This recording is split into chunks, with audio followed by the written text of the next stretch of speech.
Hi, my name is Alvaro Ibagas and I'm going to discuss about the government peace treaties with Muslim Filipinos. And bago nangyari ang peace, ay meron pong struggle na nangyari between the governments and the Muslim Filipinos. And I'm going to discuss of the history of the struggle of the Bangsamoro. The question is, what is the struggle of the Bangsamoro between the governments?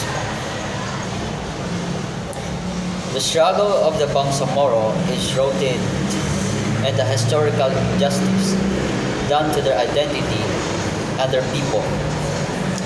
Bangsamoro was not a part of the Spanish colonized Philippines and was only annexed after the United States took power.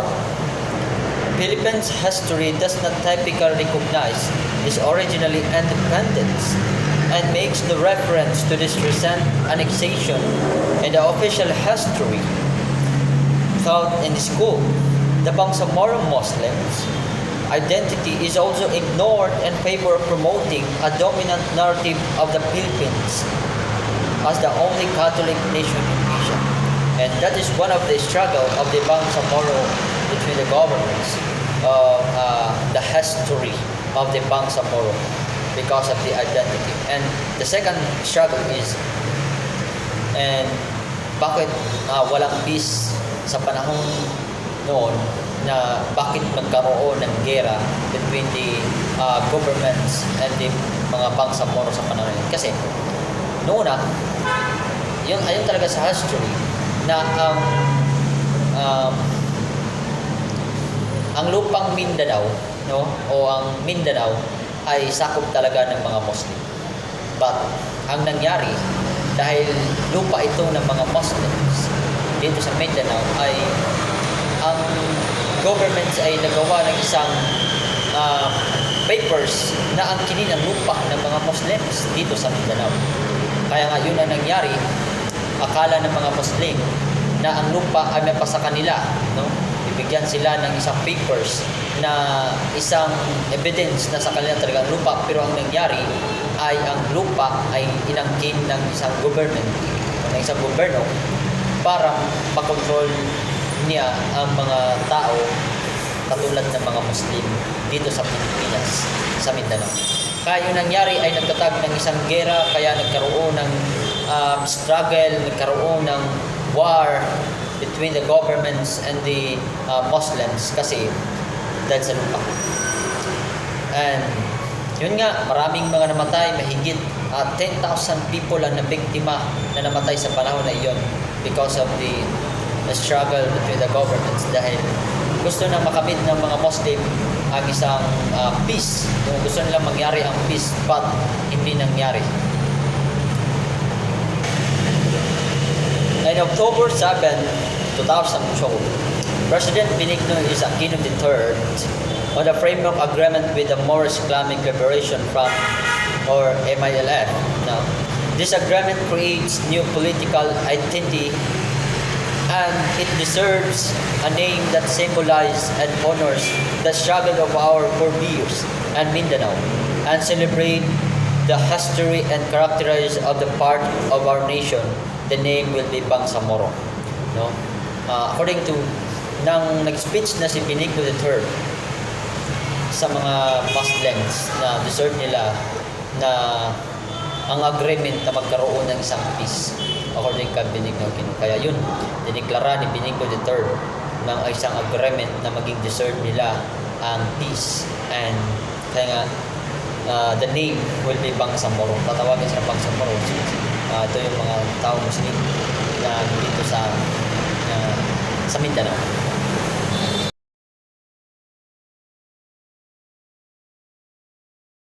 So I will just continue the topic of government peace treat in Filipino Muslims. So the struggle of their right and self-determination, struggle that involved an ascension of their identity and determined for meaningful and governments in face of the national government failure, rebellions, undoing social progress, peace, and development. So, struggle is also to respond historical injustice and grave human rights violation committed against the people of Mindanao. So, what is this right determination? So, rights to self-determination is collective, the right of people who determine in own failure or free of any outside or corrects include to the right of determination of people, political status, and freely to pursue in economic, social, spiritual, and cultural.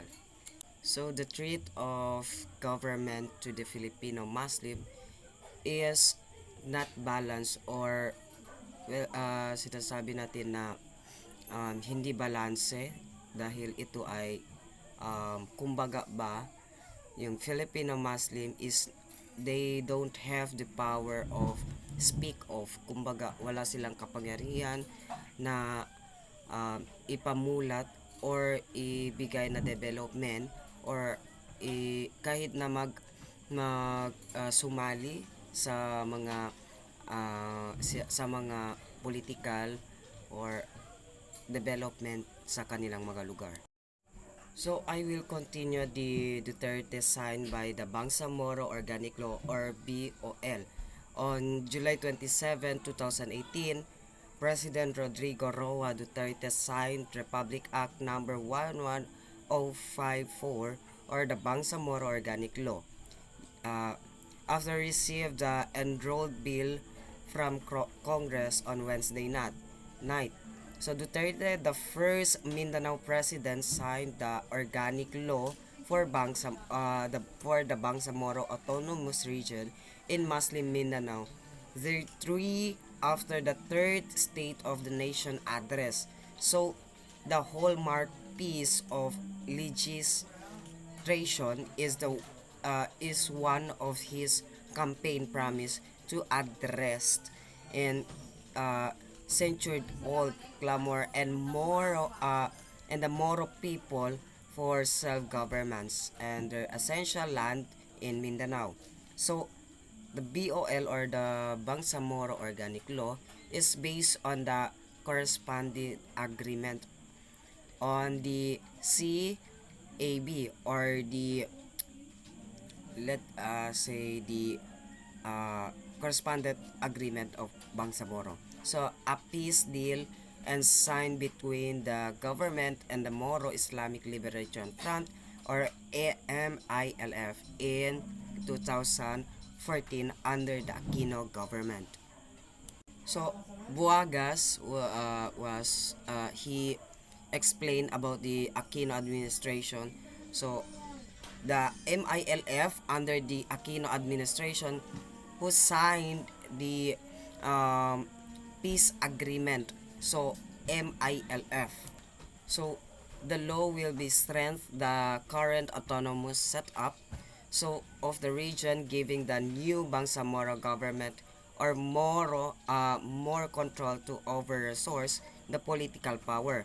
So under the new law, the Bangsamoro region will adopt the preliminary system correspond of representative from different sector, which also include the non-Moro, the Moro indigenous people, women, youth, and Christians selected from the region. So the base of schedule to the health of later this year throughout the identified 5 provinces of the current autonomous region in Mindanao. So region in Muslim Mindanao or ARMM. So the 6 other municipality is the Lanao Norte and 39 barangay in North Cotabato, which is outside of domain of ARMM. So the thousand of MILF fighter will undergo a decommission process to